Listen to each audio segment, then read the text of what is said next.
This week we start with a question. Which one was more expensive? The dozen roses you bought your sweetie for Valentine's Day? Or a dozen eggs? Hi, I'm Dave Price. As we have seen, the price of eggs has been soaring for the past year and a half. And when it comes to eggs right now, they come with a side of politics. A dozen grade A large eggs now averages $4.95. That's an increase of nearly $3 since August of 2023. As we remember, candidate Donald Trump campaigned on lowering grocery prices. So Democrats have been trolling him as president over the past month, questioning why egg prices keep going up and not down. But an Iowa egg industry leader cautions against blaming Trump or Biden or any other politician right now. When the price of eggs is high and consumers don't want to eat them, that's in no one's best interest. Obviously, as egg producers, we want people who love to eat the eggs and can also afford to eat the eggs. And so it's not a joyous occasion for anyone when consumers are stressed about buying eggs. Having said that, in a way, it's a little positive if people like presidential candidates or people are talking about the price of eggs. It's because they like eggs and they want to have them in their home so much that it's like one of the core products that they will always want to buy. So for some people, that might be bread. But for a lot of people, that's eggs. Eggs is what they want to make sure and have in their house. And so, being sensitive to people's budgets, certainly is a concern, but it's also a little bit of a positive thing because we know that Americans in particular, but people worldwide really support the nutritious aspect and the deliciousness of eggs. Prices are what consumers notice, but producers know where this all starts.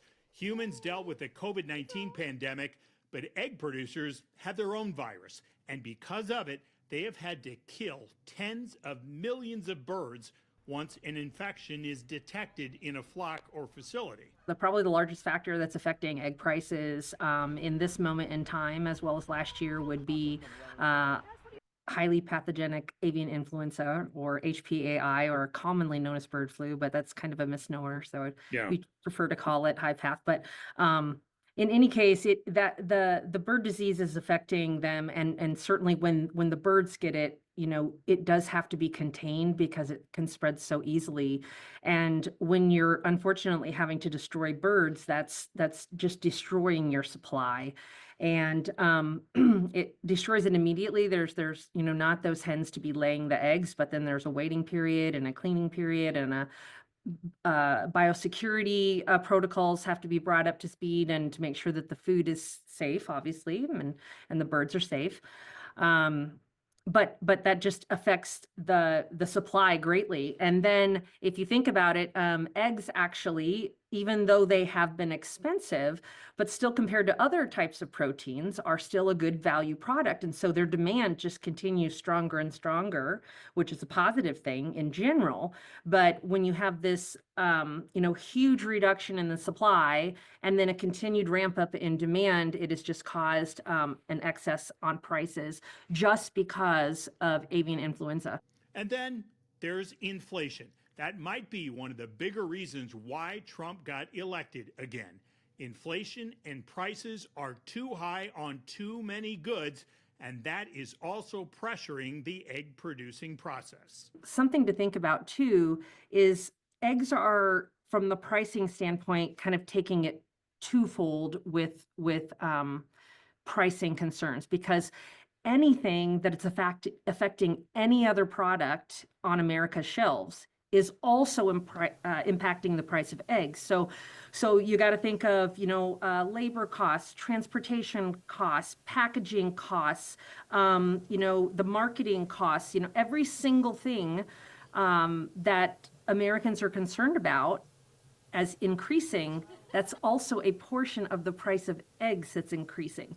So you have the regular inflationary factors that are affecting many, many products in America, as well as eggs. And then you have high path avian influenza.